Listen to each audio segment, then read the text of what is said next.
A man stands on the edge of a flooded river in the spring. The water is cold, rushing violently against the muddy banks. The claim is simple, and it sounds beautiful.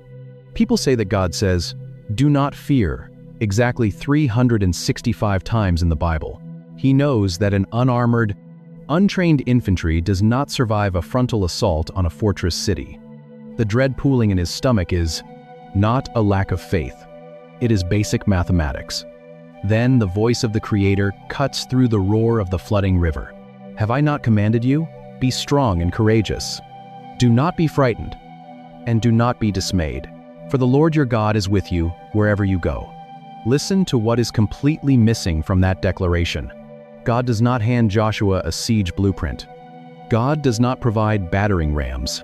God does not promise that the Canaanite bronze is weak, or that their arrows will miss the mark.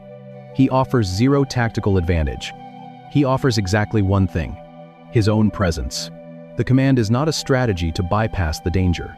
It is the mandate to walk directly into it. This becomes the rapid, unrelenting rhythm of the entire conquest. The sequence never changes. God tells Joshua not to fear. Then the priests step into the freezing river. God tells Joshua not to fear. Then they march up the mountain to face the Amorite army. God tells Joshua not to fear. Then they march against the northern coalition. They hear the terrifying sound of iron chariots rolling across the valley floor, one for every day of the year. Most people assume this is a divine calendar. They read it as a perfectly orchestrated. They feel the ground physically shake beneath their sandals. The swords are drawn. The blood is spilled. The danger is absolutely real. Every single time the words are spoken, a massive, life-threatening obstacle immediately follows. The reassurance is the precursor to the violence. The pattern is undeniable, and when you zoom out to look at the entire biblical narrative, it forces you to completely dismantle how you read these famous verses. When you track every major instance of this phrase across the ancient texts, a highly uncomfortable statistical reality emerges. We tend to read these passages while sitting on a padded church pew under soft lighting, or while holding a warm ceramic mug in a quiet living room. We isolate the single verse, lift it out of its historical dirt, and apply it to our modern inconveniences. But the characters in the text never receive these words while sitting in safety. If you trace the geography of this phrase, you find it spoken in the most desperate, physically exposed locations on the map. God says it to Hagar while she is dying of thirst in a blindingly bright wasteland, right before telling her to walk her child back to the Egyptian mistress who abused her. He says it to Gideon, who is hiding in the suffocating dust of a limestone winepress. Mathematically precise reassurance from heaven. They think that every time you wake up, pour your coffee, right before commanding him to attack a coalition army of Midianites that outnumbers him by thousands. He says it to Elijah when the prophet is staring down a vicious king who has already slaughtered dozens of his peers. The pattern is mathematically consistent. Heaven never issues this command and then hands the recipient a period of prolonged rest. The phrase is always a hinge. It closes the door on the life the person previously knew, and it violently kicks open a door to an assignment that will cost them everything. The modern mind assumes that if we feel fear, something has gone terribly wrong. We treat anxiety as an error message in our system, a biological signal that we have stepped out of bounds and need to immediately retreat to a secure position. We read, "Do not fear," as a divine validation of our comfort. We think heaven is trying to lower our heart rate so we can go back to sleep. But the ancient text operates on a completely different framework. In the biblical narrative, fear is not an error message. It is the boundary line of human capacity. When you hit the absolute edge of what your money, your intellect, and your physical strength can handle, your nervous system alarms. And it is precisely at that exact boundary line that the divine voice finally breaks the silence. The divine command is not a guarantee of a quiet life. It is the initiation of a terrifying task. And feel the cold dread of Tuesday morning creeping into your chest. God has provided God is not telling these people that their assessment of the danger is flawed. The Midianite swords are incredibly sharp. The desert sun will literally kill a child in a few hours. The king's executioners are highly efficient. The danger is absolutely real. But God is demanding that their awe of his presence override their biological instinct for self-preservation. He is asking them to hold the terror in one hand, to feel the physical weight of it in their chest, and then to take. It's the next step anyway, because the voice telling them to move is heavier than the threat telling them to stop. This is the relentless paradigm of the Old Testament. But the echo does not stop there, because when the calendar rolls forward into the 1st century, the empire changes and the language shifts. But the assignments only become more dangerous. A teenage girl sits in a small stone house in Nazareth. It is dark. The air is cool. The smell of dust and dying embers hangs in the confined room. Suddenly, the shadows contort. The air pressure drops. A celestial being stands in front of her. This is not a soft, glowing man with bird wings. This is a terrifying, dimensional breach. Luke chapter 1, verse 30. Gabriel looks at the trembling girl. Do not be afraid. Mary. The word Luke uses for fear here is the Greek phobeo, bite-sized dose of comfort to keep your anxiety at bay. But if you look closer at the actual manuscript count, it appears roughly 90 times in the New Testament, and its roots are violently physical. The verb stems from the noun phobos, which originally meant panic, flight, or the act of running away. It is the biological instinct to flee from a predator. It is the word from which we get our modern concept of a phobia. It is the exact same word Matthew uses when the disciples are trapped in a violent storm. See a figure walking on the black waves and scream in terror. That root changes everything. When Gabriel says, "Me phobu," he is not merely saying, "Calm down." The word literally carries the image of running away. He is saying, "Do not flee. Stop running. Stand your ground." Why? Because the angel is about to hand this young girl an assignment that will shatter her entire existence. She will carry a child out of wedlock in a strict honor-shame culture. She will endure the cold, calculating stares of her neighbors. She will give birth on the dirt floor of a crowded town. She will become a refugee fleeing a paranoid king. She will eventually stand at the foot of a Roman cross and watch her son suffocate on iron nails. The angel is not offering a polite greeting. He is issuing a draft notice at the original ancient languages. At the blood and the dirt and the sheer terror of the people, the command to not fear is not a promise that the road will be easy. It is the requirement to stay in the room when every cell in your body wants to run. Mary's nervous system is screaming at her to escape into the Galilean night. The dread she feels is entirely justified. The social ruin is real. The impending danger is a historical fact, but she is being asked to anchor her feet to the stone floor and accept the heavy, terrifying word of the Lord. From the desert sands of Genesis to the limestone houses of Luke, the pattern never breaks. Heaven speaks. The human trembles. The impossible task begins. But the question remains, if the fear doesn't magically vanish, and the danger is completely real, what exactly are you supposed to do when the dread wakes you up at 3 in the morning? We are a species haunted by tomorrow. The glowing blue light of a smartphone illuminating a dark bedroom at 3 in the morning. The sterile, humming fluorescent lights of a clinic waiting room. The sharp, the metallic taste of adrenaline in the back of your throat when the bank statement arrives on a Tuesday afternoon. We have built a modern civilization completely obsessed with risk mitigation, pouring our resources into security cameras, insurance policies, and who actually had to hear these words? You start to see something the decorative pillows completely miss, and fortified retirement portfolios. We want to construct a reality where the floor never drops out, and when the dread still manages to creep in, under the door, we treat it as a glitch. We try to numb the anxiety, scroll past it, or drown it in a constant stream of digital noise. We assume that if our heart is racing, something in the universe is fundamentally broken. And we demand that heaven immediately step in to lower our heart rate. But the ancient texts are completely uninterested in offering you a stress relief technique. The biblical authors understand that human anxiety is tied directly to human worship. Whatever you rely on to keep the darkness at bay ultimately becomes your master. And when that master is threatened, your nervous system responds with raw, biological panic.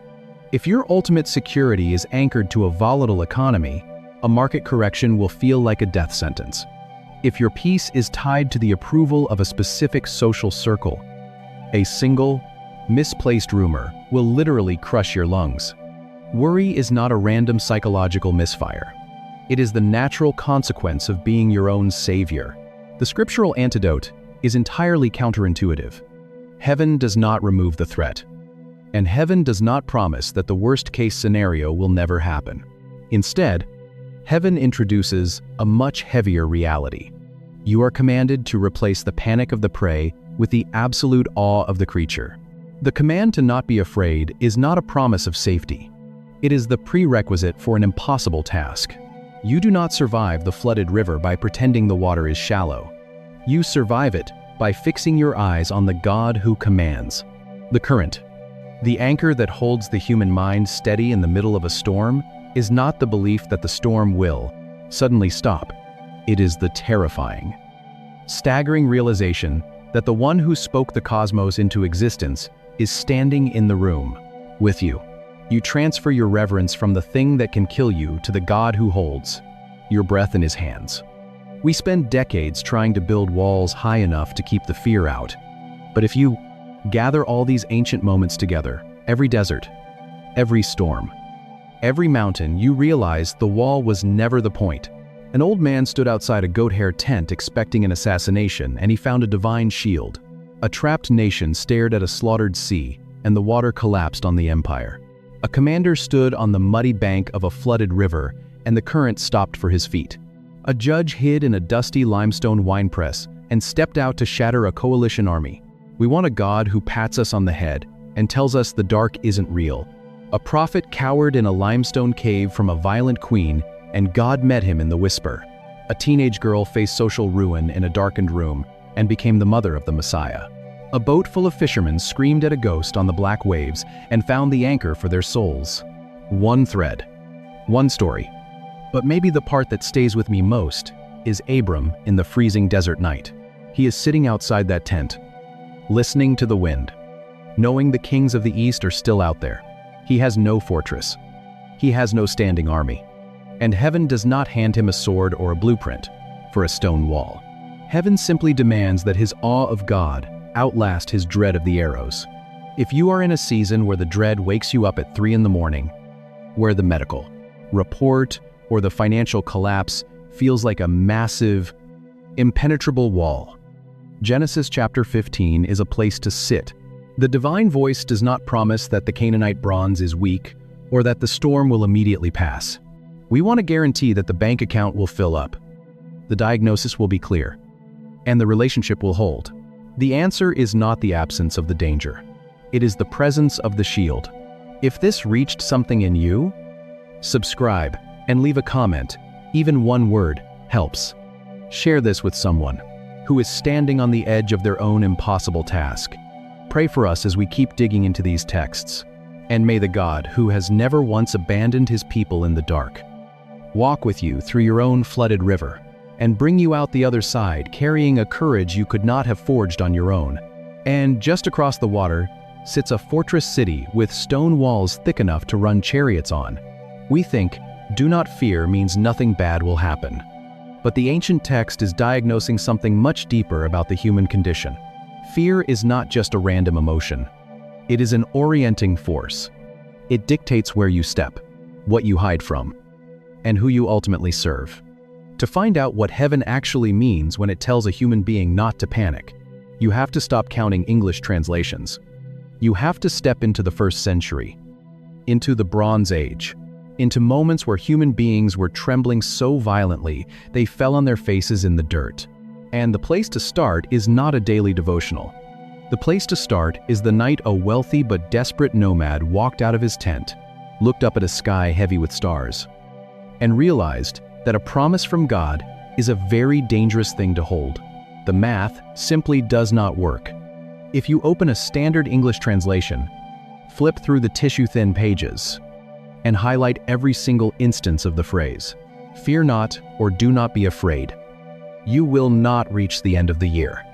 Depending on whether you are reading the King James, the English Standard, or the New International Version, your highlighter will run dry somewhere around 70 to 110 times. The exact number. A teenage girl sits in a small, dark house in Nazareth. The night air suddenly turns heavy, fluctuates based on the manuscript traditions and the specific grammatical phrasing you choose to count. But it is nowhere near 365. The 365 statistic is a modern myth. It is a piece of cultural folklore, likely born in a mid-century sermon and repeated so often that it became accepted fact. We cling to it because the symmetry feels incredibly comforting.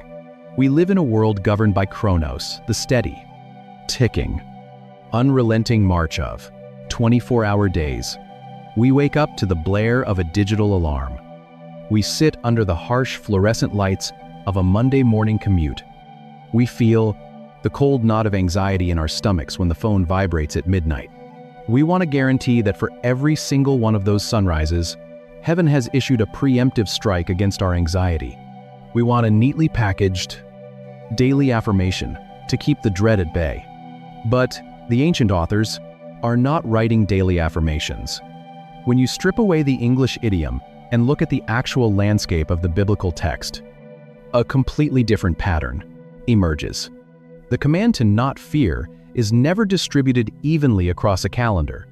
It is clustered. It spikes violently around moments of massive upheaval. It appears when a nation is standing on the muddy edge of a slaughtered sea. It appears when a virgin is told her reputation is about to be ruined by a divine pregnancy. It appears when armies are marching, when bronze swords are drawn, and when the absolute worst-case scenario has finally breached. The temperature shifts, and she is staring at a celestial being that does not belong in our dimension, the city walls.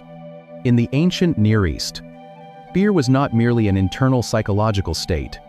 It was a posture of submission. What you fear is what you worship. What you fear is what controls your movements. If you fear the famine, you hoard the grain. If you fear the invading king, you pay the tribute. Therefore, when heaven breaks into human history and commands a person to stop fearing, it is not offering a therapy session.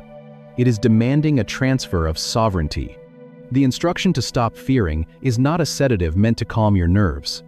It is a deployment order meant to brace your spine. God is not telling these people that the danger is an illusion. He is telling them that the danger is entirely real. The enemy is incredibly strong. And the odds are mathematically impossible, but they are required to move forward anyway. Fear is a physiological response. But in the biblical framework, courage is an allegiance.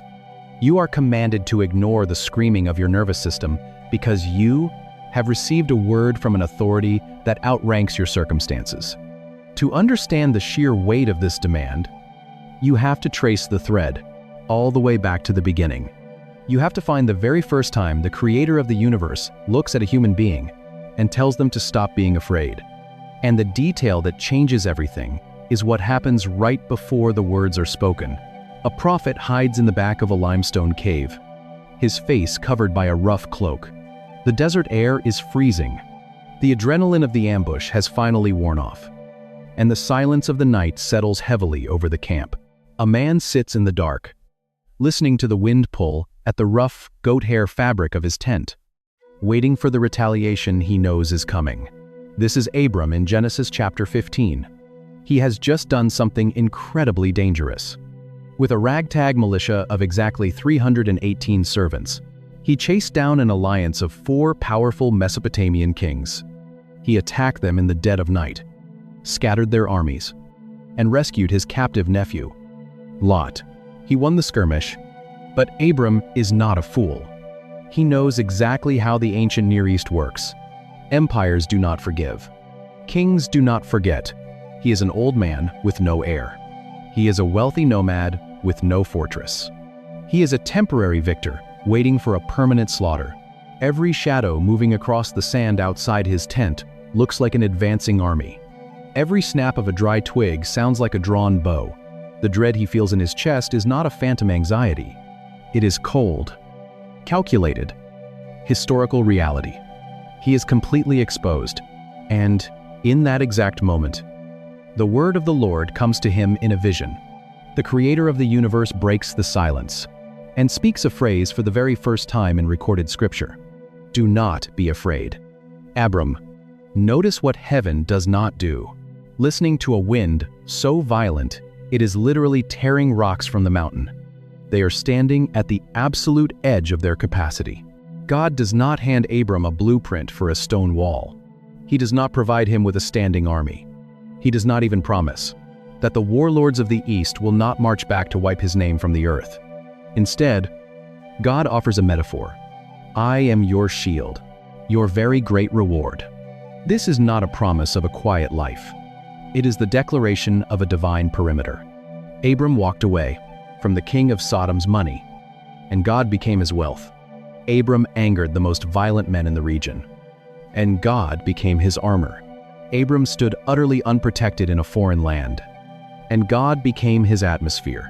A shield is not a weapon of aggression. It is an instrument of absorption. It takes the kinetic energy of the killing blow, so the fragile human body does not have to.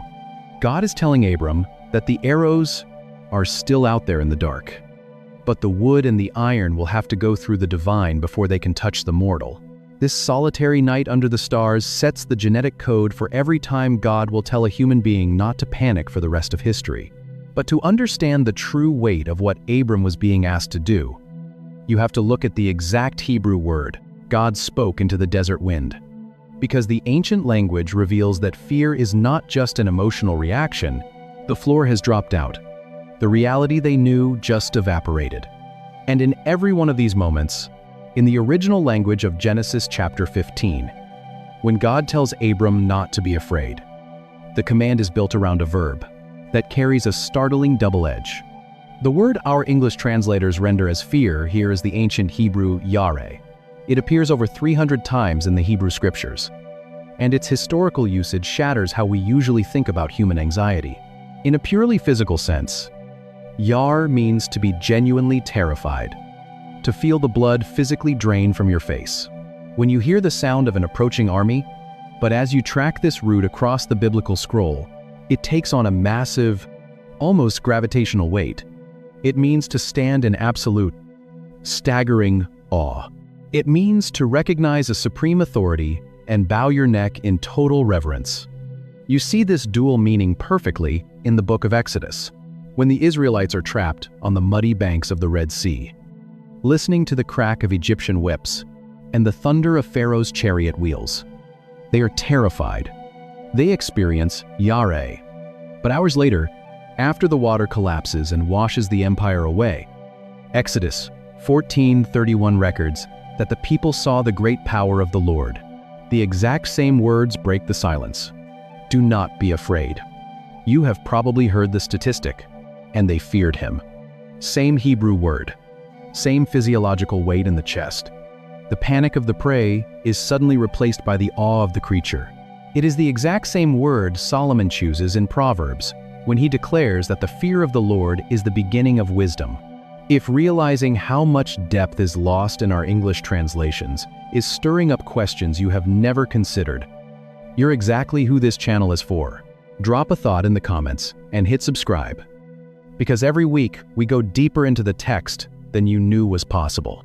So when the creator of the universe stands in the dark outside Abram's tent and says, Al Tira, do not fear, he is intentionally playing with this massive vocabulary.